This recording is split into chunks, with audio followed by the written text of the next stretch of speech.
mengenai pemanis itu, penyedap human sekali. Itu Iya, Ya, artinya gini, Isari, artinya keberadaan mereka. Jadi fungsinya itu. Jadi bagaimana kita tadi bicara tentang keberadaan setara tadi, tapi di dalam kenyataannya celakanya mereka juga tidak bisa perform dengan baik. Setelah dikasih peluang itu 30% itu, mereka jalankan itu tidak bisa perform dengan baik. Banyak halangannya. Ya tadi Bang Halis mengatakan tidak bisa ngambil keputusan. Ada juga kadang-kadang mereka itu kan punya 2 kerja. Di rumah juga ada kerja. Kita tuntut dia menjadi ibu yang baik. Kita tuntut dia menjadi ibu yang baik. Ya itu kan makanya aku bilang, Isari, itu kodrat. Misalnya gini, cocokkah wanita ditaruh untuk satpam jaga malam? Nah, ini kan kodratnya, nggak bisa lah itu disamaratakan dalam arti seperti itu. Yang kita bicara brand, kita bicara itu brand, kita bicara pemikirannya, bukan dihadapkan dia dengan preman, kumur-kumur brand itu ketakutan. Itu bosku dulu, kalau dia datang, laki-laki tuh duduk semua nggak berani bergerak itu. Dan dia perempuan, dia punya. Jadi sebenarnya Pak Idrus, di lubuk hati laki-laki itu juga sebenarnya tidak menerima itu. Betapapun itu di negara-negara barat yang hak asasi manusianya begitu mereka tinggi. Contohnya, coba kita evaluasi kembali ketidakterpilihannya Hillary Clinton. Karena kebutuhan seperti itu. Belum saatnya. Kalau di sini kan karena memang lembe-lembenya. Itu aja harus diangkat dulu Kartini supaya jangan orang Sumbar aja nanti yang apanya. Jadi tadi ada pengalaman itu, pengalaman Bang Halis, aku juga punya pengalaman. Pernah bekerja di perusahaan Jepang. Aku tidak tahu cara kerja dia, tapi dia adalah baru di bidang itu. Ya, kita di kontraktor minyak. Jadi aku ikut aja. Segala hal aku ikutin, aku bisa ikutin. Karena tidak begitu besar juga tuntutannya. Hanyalah misalnya kita ikut tender, ikut apa, segala macam. Jadi aku ikuti aja pekerjaan-pekerjaan itu. Cuma yang aku kesal, tahu Del, itu setiap makan siang lunch time tidak boleh keluar. Kita mesti lunch meja. Meja tutup, kertas koran, makan di atasnya. Habis itu selesai, angkat kertas, kerja lagi. Wah, terkungkunglah jiwa remajaku saat itu kan. Kita lunch time itu kan saatnya kita mencari pacar, mencari calon istri. Oh, tak sanggup aku. Akhirnya pernah dia marah sekali karena aku keluar. Aku balik kan meja sama dia. Nah, itu sudah mindset aku. Tahu itu perempuan gitu. Nah, itu memang tanpa sengaja tertanam. Tertanam, iya. Tapi dalam hal cerita kita ini, kenapa kita membuka Kartini ini tentu tidak untuk membandingkan ya Bang Halis seperti yang Abang khawatirkan.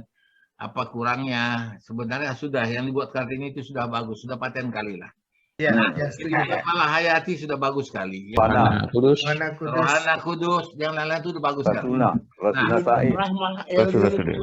Mengenai kurangnya 30% itu sekarang kita nantikan tokoh-tokoh wanita. Kita lihat sekarang. Udah ada yang berhasil. Ya, kita lihat Menteri Keuangan kita juga perempuan dan cukup baik, begitu ya. Calon astronot kita yang pertama juga perempuan tuh. Oh iya.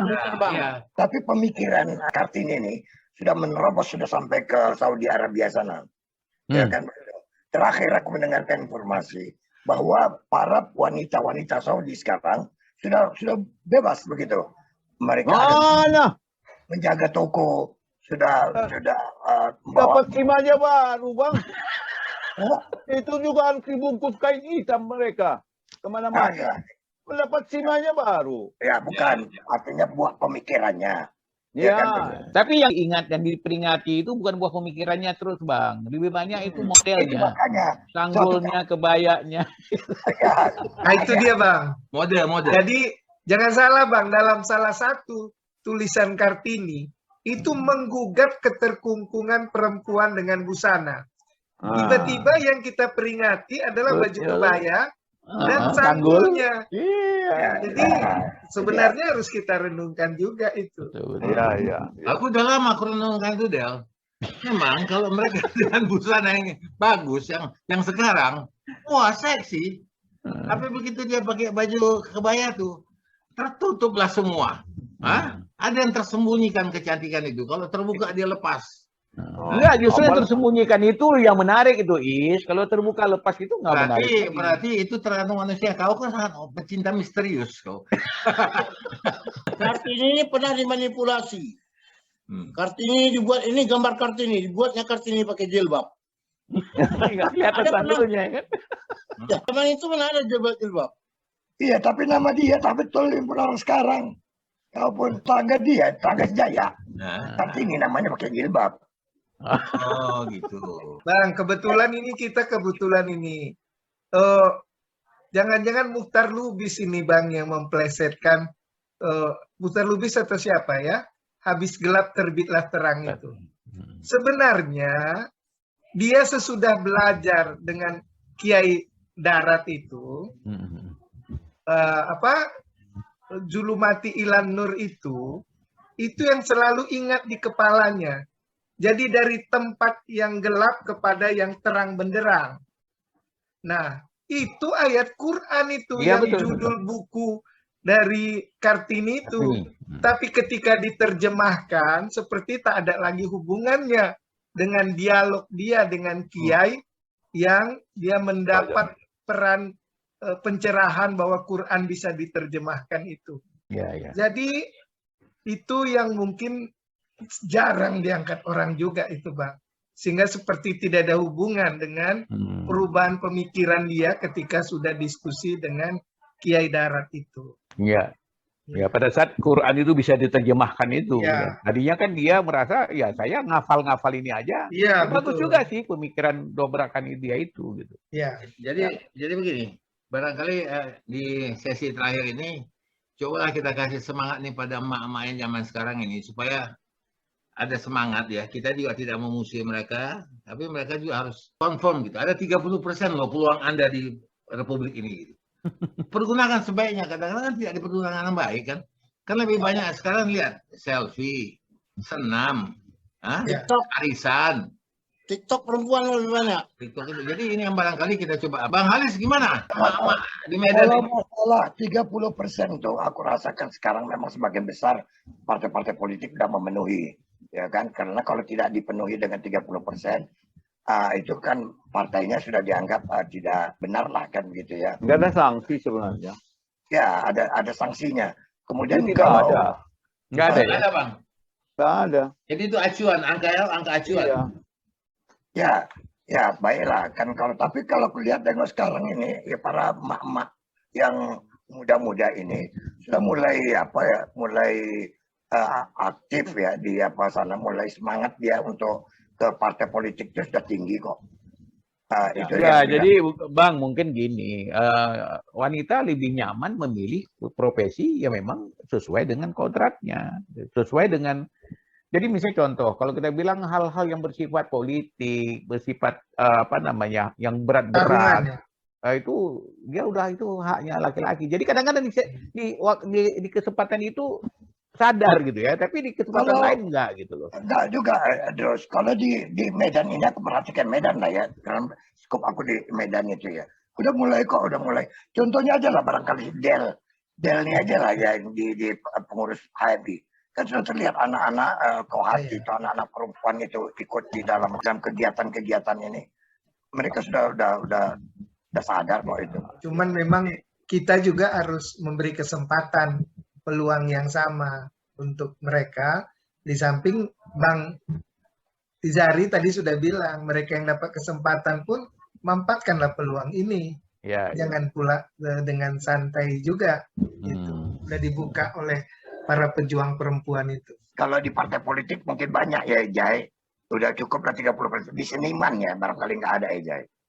Oh, seniman banyak Bang. Seniman Banyak. banyak. Justru di Seniman, partai politik aku yang lihat sama di pejabat-pejabat. Karena perempuan ini di partai politik itu yakin ya, aku harus masuk. Jadi masuk ke dalam itu dengan penuh kepercayaan, aku nggak mungkin terganggu, nggak mungkin tersingkir.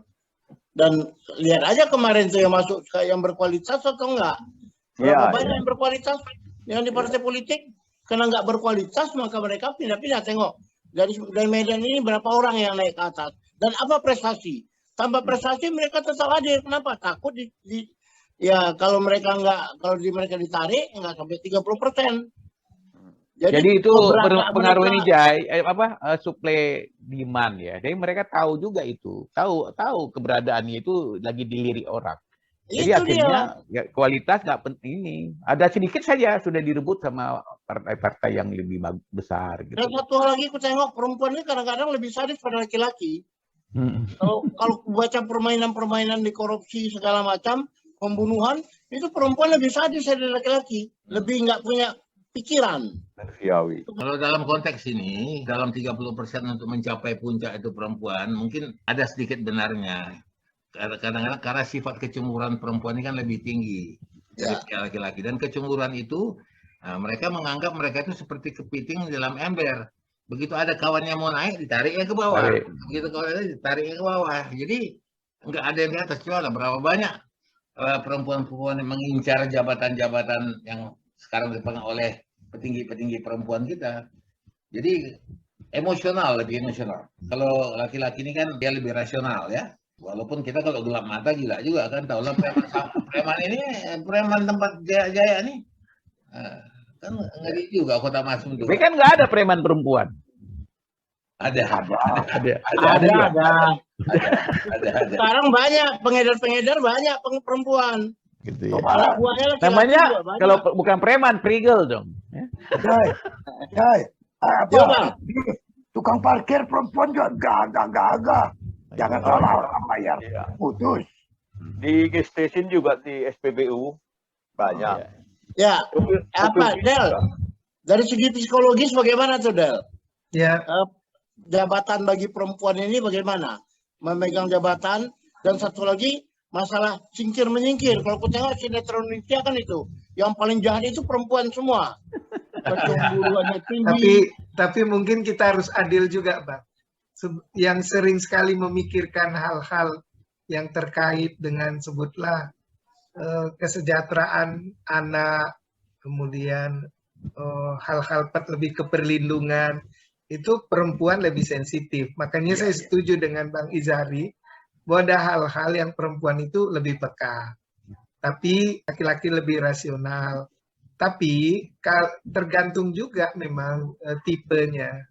Jadi kalau Abang bilang tadi lebih ganas segala macam itu mungkin yang sudah juga lah Bang, laki-laki itu salah Jaya. Kenapa dia nonton sinetron? Itu aja. Iya. Tapi Bang, memang ada pekerjaan-pekerjaan tertentu yang itu lebih detail, perempuan itu lebih telaten itu. Lebih telaten. Ada hal-hal yang memang lebih menunjukkan, sebutlah lebih keras begitu, memang laki-laki lah lebih cocok.